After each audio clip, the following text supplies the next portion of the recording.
Imagine being a teenager, right on the cusp of adulthood, with a world full of new experiences, desires, and emotions. Now, imagine your first love, your first heartbreak, and the chaos of trying to make sense of who you are and what you want. This is exactly what The Diary of a Teenage Girl explores: the complicated journey of adolescence, sexual awakening, and the messy, often painful transition from girlhood to womanhood.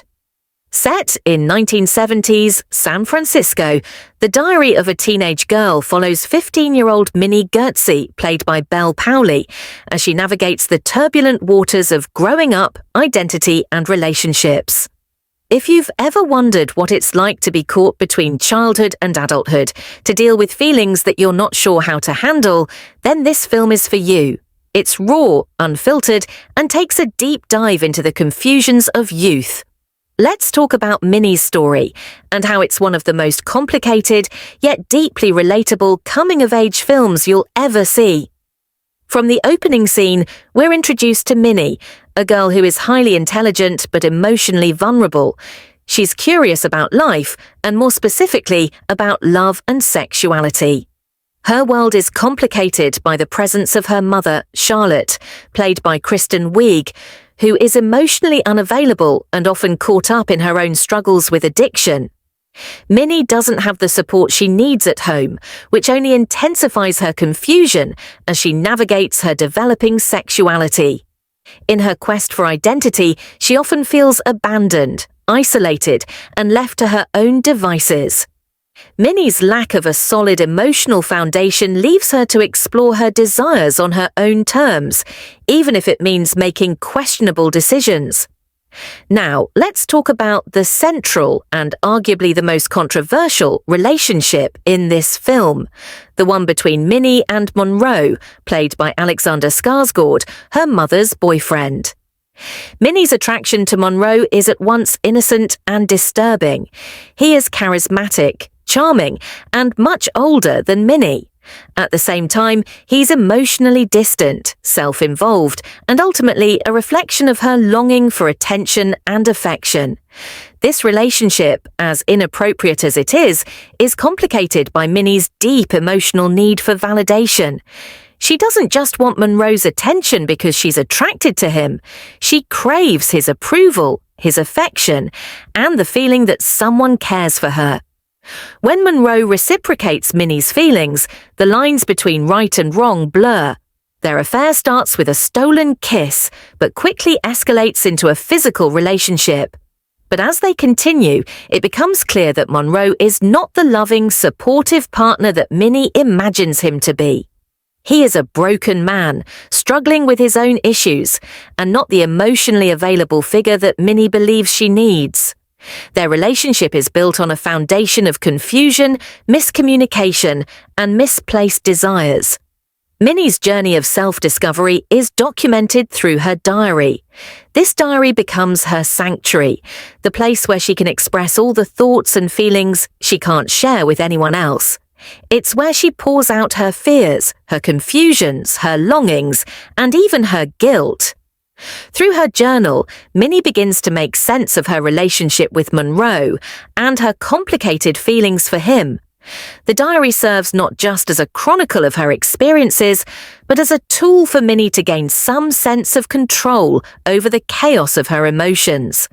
It's a place for her to process what she's going through, to reflect on the choices she's made, and to come to terms with the woman she's becoming. The beauty of the diary is that it allows Minnie to have her voice, her own perspective. In a world that often silences teenage girls, Minnie's diary is her space to speak her truth without judgment. It's also a powerful storytelling device, as we get to hear Minnie's raw thoughts in her own words. The voiceover narration from her diary makes the film feel more personal, as if we're inside her head, living through her experiences. What The Diary of a Teenage Girl does brilliantly is show the complexity of teenage sexuality. It's not a simplistic or glorified view of what it means to be a teenager. Instead, it's messy, it's confused, and it's filled with moments of both empowerment and regret. Minnie's exploration of sex is not just about physical desire, but about emotional connection. For her, sex becomes a way to gain control over her emotions, to fill the emptiness she feels inside. But the reality is that her sexual experiences don't lead to the emotional fulfillment she's looking for. Instead, they only deepen her confusion about herself and her relationships.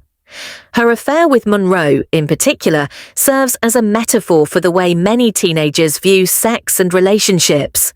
They're looking for validation, but instead, they often find disappointment. The film challenges the viewer to rethink how we view teenage sexuality and the ways in which society often downplays or romanticizes the emotional consequences of early sexual experiences. While the relationship with Monroe is the most prominent, The Diary of a Teenage Girl also explores Minnie's relationships with her peers and family. Her best friend Kimmy is one of the few people she can confide in, but even their friendship is complicated. Kimmy is wild, impulsive, and carefree, and while she represents freedom to Minnie, their dynamic also highlights the instability of teenage friendships. Minnie's relationship with her mother is also central to her emotional journey. Charlotte is a flawed, complicated character. She's not the perfect mother, but she's also not the villain.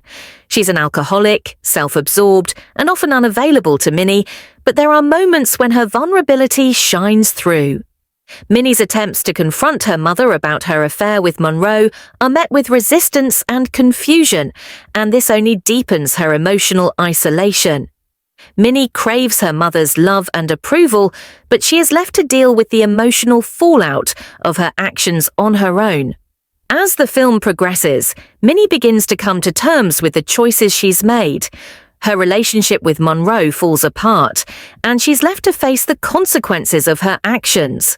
She realizes that Monroe was never going to be the emotionally stable partner she needed, and that her feelings for him were based on a desire for affection rather than love.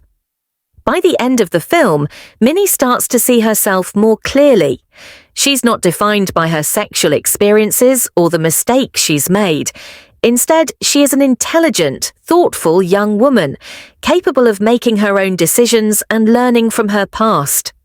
Her diary continues to be her outlet for self-expression, but now it represents not just confusion and longing, but a sense of clarity and self-understanding.